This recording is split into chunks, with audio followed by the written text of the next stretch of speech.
Hi hello. ഇപ്പോഴൊക്കെ വൈറലായിട്ടുള്ള വിശപ്പും ദാഹവും ഒരുപോലെ മാറ്റാൻ പറ്റിയൊരു വെറൈറ്റി പാൽ സർബത്തിൻ്റെ റെസിപ്പി ആയിട്ടാണ് ഞാൻ ഇന്ന് വന്നിരിക്കുന്നത്. നമുക്കിപ്പോൾ പെട്ടെന്ന് തന്നെ വീഡിയോയിലോട്ട് പോയാലോ? അതിനായിട്ടൊരു പാനിലേക്ക് ഞാൻ 2 കപ്പ് പാൽ ഒഴിച്ചിട്ടുണ്ട്. 250 ml കപ്പിലാണ് 2 കപ്പ് പാൽ ഒഴിച്ചിട്ടുള്ളത്. ഇനി അതേ അളവിൽ തന്നെ 2 കപ്പ് വെള്ളവും കൂടി ഒഴിച്ചു കൊടുക്കാം.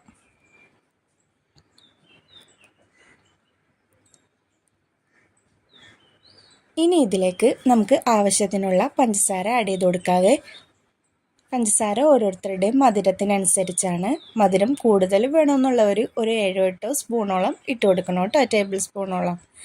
കുറവ് മതിയെങ്കിൽ അതനുസരിച്ച് കുറച്ച് കൊടുത്താൽ മതി. ഞാനിവിടെ ഒരു 5 ടേബിൾ സ്പൂൺ പഞ്ചസാരയാണ് ഇട്ട് കൊടുക്കുന്നത്. ഇനി നമുക്ക് ഗ്യാസിൻ്റെ ഫ്ലെയിം ഓൺ ചെയ്തിട്ട് പാലൊന്ന് ചൂടാകാനായിട്ട് വെക്കാവേ. പാല് ചൂടായി വരുന്ന നേരത്തിന് നമുക്ക് ഇതിലേക്ക് ഒരു ബൗള് സേമിയ ഇട്ട് കൊടുക്കാവേ. റോസ്റ്റഡ് സേമിയ കയ്യിലില്ല എന്നുണ്ടെങ്കിൽ സാധാരണ സേമിയ ഒരു പാനിലിട്ട് ജസ്റ്റ് ഒന്ന് ചൂടാക്കിയിട്ടെടുത്താൽ മതി. ഇനി ഇത് തിളച്ച് സേമിയൊക്കെ വെന്ത് വരുന്ന നേരത്തിന് നമുക്ക് വേറൊരു ബൗളിലേക്ക് 1 ടീസ്പൂൺ കസ്റ്റേർഡ് പൗഡറും അതിലേക്ക് 3 ടീസ്പൂൺ പാലും കൂടി ഒഴിച്ച് കട്ടയൊന്നും ഇല്ലാതെ നന്നായിട്ട് മിക്സ് ചെയ്തെടുക്കാവേ. വാനില ഫ്ലേവറിൻ്റെ കസ്റ്റേർഡ് പൗഡറാണ് ഞാനിവിടെ എടുത്തിട്ടുള്ളത്. ഇനിതേ നമ്മുടെ പാലൊക്കെ തിളച്ച് സേമിയൊക്കെ ഒന്ന് വെന്ത് വന്നിട്ടുണ്ട്.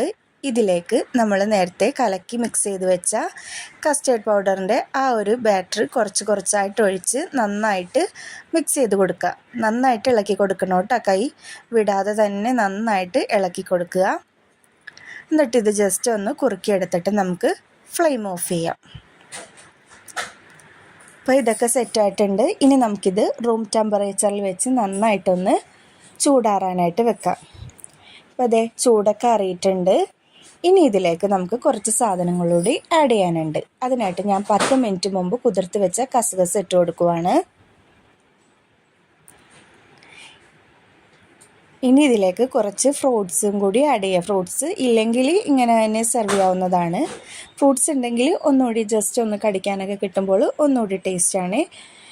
നമ്മുടെ കയ്യിൽ അവൈലബിൾ ആയിട്ടുള്ള ഫ്രൂട്ട്സ് ഇട്ടാൽ മതി. ഞാനിവിടെ എൻ്റെ കയ്യിലുണ്ടായിരുന്നത് കറുത്ത മുന്തിരി, സീഡ്ലെസ് മുന്തിരിയും പപ്പായയും പിന്നെ ഏത്തപ്പഴവും കൂടിയാണ് ഇട്ടേക്കുന്നത്. ഇത് 3 ഇട്ട് കൊടുത്ത് നന്നായിട്ടൊന്ന് മിക്സ് ചെയ്തെടുക്കുവാണ്. ഇങ്ങനെ തന്നെ തണുപ്പിച്ച് സെർവ് ചെയ്യാവുന്നതാണ്.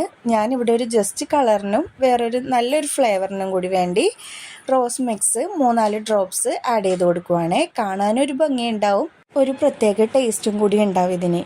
ഇത് നമ്മുടെ കയ്യിലില്ല എന്നുണ്ടെങ്കിൽ ഒഴിക്കണമെന്നില്ല കേട്ടോ, ഇത് ഓപ്ഷണൽ മാത്രമാണ്. ഇത് ഒഴിച്ചാൽ ഒന്നും കൂടി ഈ ഡ്രിങ്ക് ടേസ്റ്റ് ആവുന്നുള്ളൂ. നമ്മുടെ സൂപ്പർ ടേസ്റ്റി ആയിട്ടുള്ള പാൽ സർബത്ത് ഇവിടെ റെഡി ആയിട്ടുണ്ട്. ഇനി ഇത് നമുക്ക് ഫ്രിഡ്ജിൽ വെച്ച് തണുപ്പിച്ച് സെർവ് ചെയ്യാവുന്നതാണ്. നോമ്പ് കാലത്ത് നോമ്പ് തുറക്കാനും അതുപോലെ ഈ ചൂടിനൊക്കെ നല്ലൊരു ആശ്വാസമായിട്ടുള്ള ഡ്രിങ്കാണ്. അതുപോലെ വീട്ടിൽ ഗസ്റ്റൊക്കെ വരുമ്പോഴും കൊടുക്കാൻ പറ്റിയ ഒരു അടിപൊളി ഡ്രിങ്കാണിത്. ഇത് എന്നിട്ട് ഫ്രിഡ്ജിൽ വെച്ച് നന്നായിട്ട് തണുപ്പിച്ച് നമുക്ക് ഗ്ലാസ്സുകളിലേക്ക് ഒഴിച്ച് സെർവ് ചെയ്യാം. വളരെ പെട്ടെന്ന് തയ്യാറാക്കി എടുക്കാൻ പറ്റിയ വളരെ ടേസ്റ്റി ആയിട്ടുള്ളൊരു ഡ്രിങ്കാണ് കേട്ടോ ഇത്. അപ്പോൾ എല്ലാവരും ഇതൊന്ന് ട്രൈ ചെയ്ത് നോക്കിയിട്ട് ഫീഡ്ബാക്കൊക്കെ അറിയിക്കണേ. വീഡിയോ ഇഷ്ടപ്പെട്ടാൽ ലൈക്കും ഷെയറും ചെയ്യണേ. ചാനൽ സബ്സ്ക്രൈബ് ചെയ്യാത്ത ആരെങ്കിലും ഉണ്ടെങ്കിൽ വീഡിയോയ്ക്ക് ഒന്ന് ഇഷ്ടമായെങ്കിൽ ഒന്ന് സബ്സ്ക്രൈബ് ചെയ്ത് സപ്പോർട്ടും കൂടി ചെയ്യണം കേട്ടോ. അപ്പോൾ പുതിയൊരു വീഡിയോ ആയിട്ട് വീണ്ടും കാണാം. Bye bye.